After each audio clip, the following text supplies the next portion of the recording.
好，所以我们今天要录的第8周的这个影片啊，就是直接看我们课本里面的第2章。好，然后其实我们是这个第2章是在讲这个画骰子，然后用乱数去这个指2个骰子，然后它会画出来。其实最重要的就是你怎么样利用 Canvas， 好，这个 HTML 的 Canvas 来画图。好，那这个画图我们之前有用过 Bryson， 可是现在我们是直接用 JavaScript 来写。那这个 CTX 它是一个变数 ，OK， 它从 document 然后取到一个，所以这里啊，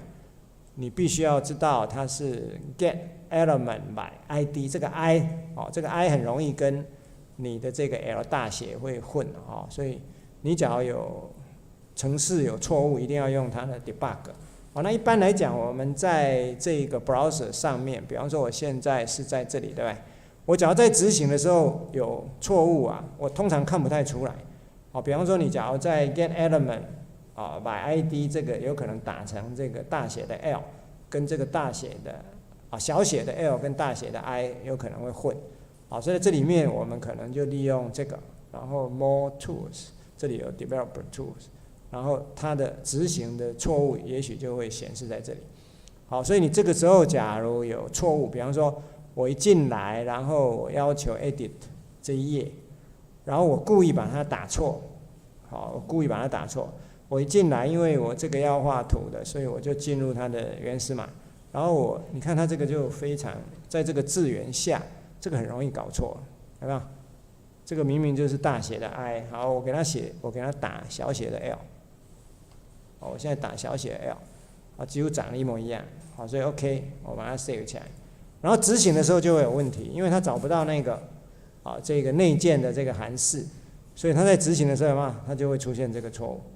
好，所以你假如在执行程式线上执行 JavaScript 有错误的话，你就必须要用这一个 console 这边，它就是说，你看。他说这个 is not a function， 意思就是里面有打错，就是这边应该是大写的 I， 不是小写的 L。好，那因为刚刚在编辑器里面，它看起来几乎一模一样，所以很难 debug。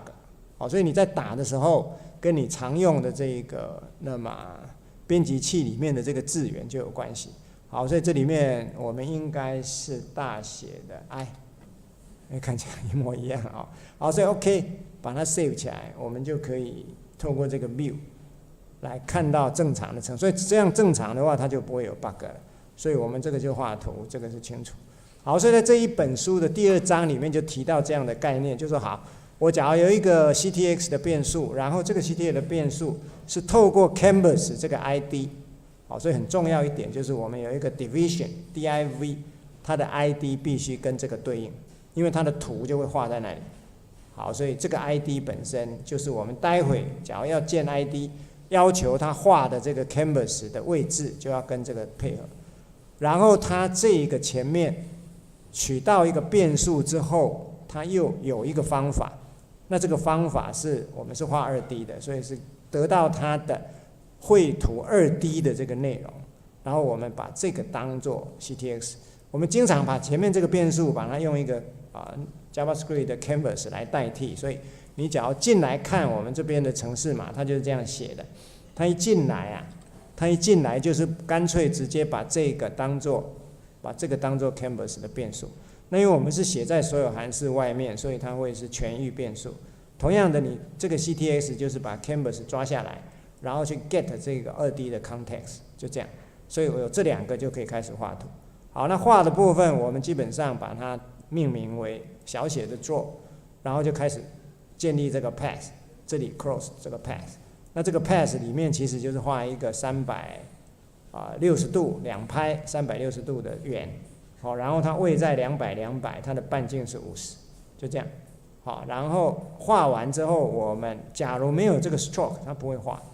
所以我们定义好的这个区域，基本上就是透过它目前的这个 CTX 的变数，然后用 stroke 把它画出来。好，那这个只要呼叫到 draw， 它就会画出那个圆。好，那后面这里就用到的部分就是我们假如需要做坐标转换来协助绘图的，就会用到 save 跟 restore。那这个 save 意思就是说我把现在的因为我们在上面做2D 的这个坐标转换我们其实是用矩阵来存它的这个状态。那一旦你呼叫了 CTX Save， 就把前面的坐标系统先把它那个对应的转换矩阵把它丢到我们的一个 stack 上面，先放着。那放着的意思就是说，我在里面所做的是在我自己里面有任何转换坐标的话，我一旦用了 restore， 它又回来。那中间为什么需要去做坐标转换？就是有时候我们必须要这一个转到一定的角度，或者是平移到某一个特定的角度，会对我们比较容易绘图。可是到最后你要回来，要回到这个原始的可能是绝对坐标上，所以 save 跟 restore 它是一对。好，那进来我们的转换上面这里有它的这个定义，它基本上就是可以缩放、水平缩放或者水平的这个那么旋转，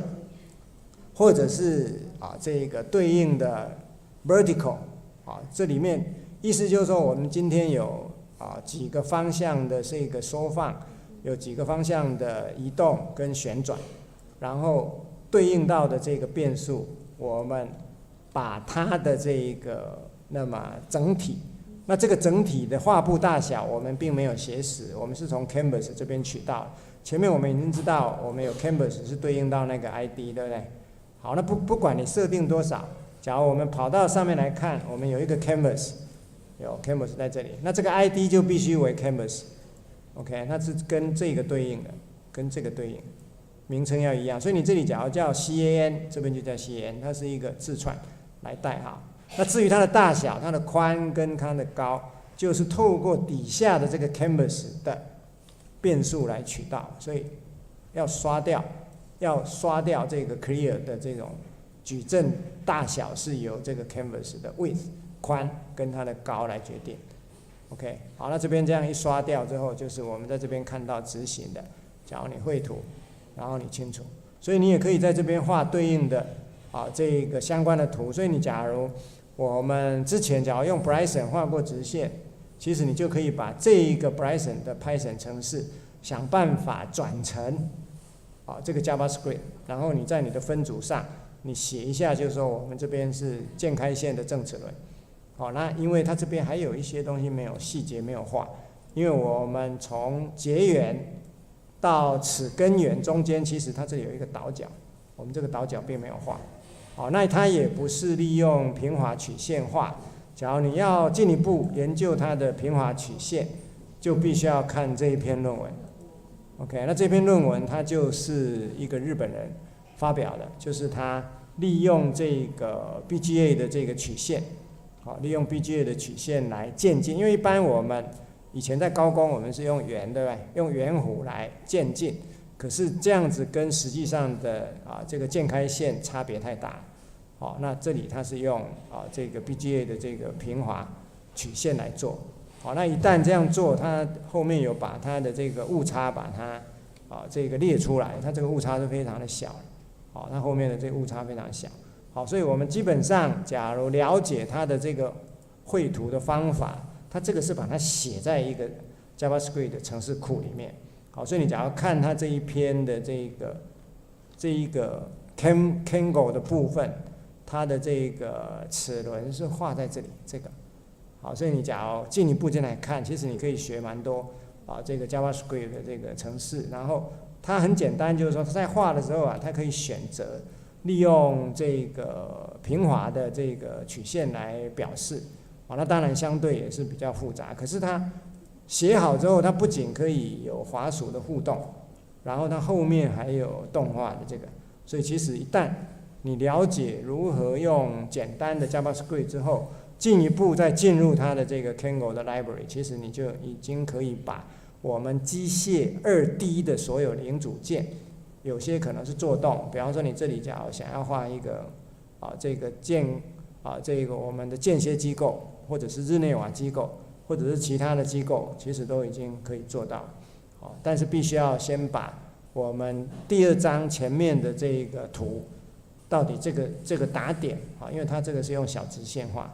一旦了解原理之后，我们要想要用平滑的曲线做。一旦平滑的曲线做完，又可以跟滑鼠做互动的时候，其实所有机械的相关的这些2D 相关的内容都可以表达在你的网际内容里面。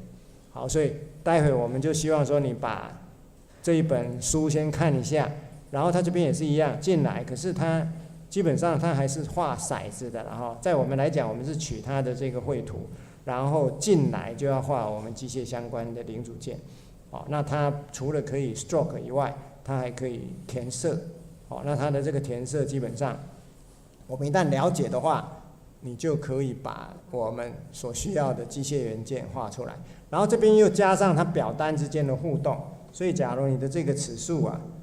你想要自己做一个齿轮箱，你就必须要有外形去长出。那当然你也可以在 SolidWorks 或者 Inventor， 它有些已经是制式的，所以你只要像 Onshape 以后我们在电脑辅助设计，它其实这些都有套件。可是你假如会自己画的话，到时候你假如这个齿形并不是标准的，因为有时候为了配合设计，你不见得是键开线，你可能是摆线，或者是你自己合成的一个共轭曲线。那这个时候我们就可以想办法利用这个平滑曲线来把外围的这个轮廓先画出来，然后再想办法长出实体，然后最后再把它印出来，做一些prototype 的一个测试。OK， 好，所以在这里我们就先做这样的说明。所以一旦进到这里我们已经进到第5步之后，也就是在你的网站所做的这个协同的网站里面加入内容。然后后面的部分我们是希望说，你假如想要更进一步，那更进一步基本上就会是在我们的 Ubuntu 这边，然后我们会想办法利用，因为这个蛮大的除非你是用随身碟，可能有64G 以上，你可以把这个带着。然后我刚才已经有试着下载然后后面我们假如想要知道的话，就是变成我们用这个目前是 5.4G， 它是 8.5G， 所以它下载之后，我们就可以想办法从第5步，我们可以一步一步进到第7。那第7步就是在虚拟主机上建立我们所需要的这个 CM Symfony。然后你假如说连 GitHub 你也要自己建 ，OK 的，你就利用 Fossil。所以这里面其实第6步之后都是进阶的。第6步是告诉你我 CM Symfony 是怎么开发、怎么写出来的。第7步是说好你会写了，可是我们还是依赖 GitHub， 有没有办法独立自己在主机上自己建一个类似 GitHub， 可以用 Fossil 来做。好了，那整个虚拟的做完，我们就直接进到最后一步，实体主机。那在实体主机这边，假如完成，你就可以单独在你的团队这边虚实整合，或者是用云端服务，你就有很多属性。OK， 你可以选择说我要用别人的，然后再用 Git Remote Add 到我自己的，所以你到时候就会除了用 Git 到这边之后，就会用 Fossil Add、Fossil Commit、Fossil Push 或者 Fossil Remote Add， 一模一样的概念。只是到这边我们已经可以完成自主的这个那么网际内容管理，从用云端的服务系统到建立虚拟的，然后最后一步就是做实体。那这3个可以互为整合的这个团队内容的一部分。所以到时候你所能够选择的方案来派送你的这个网际内容的这个方法就几乎是很完整了。OK， 好，所以我们这一个就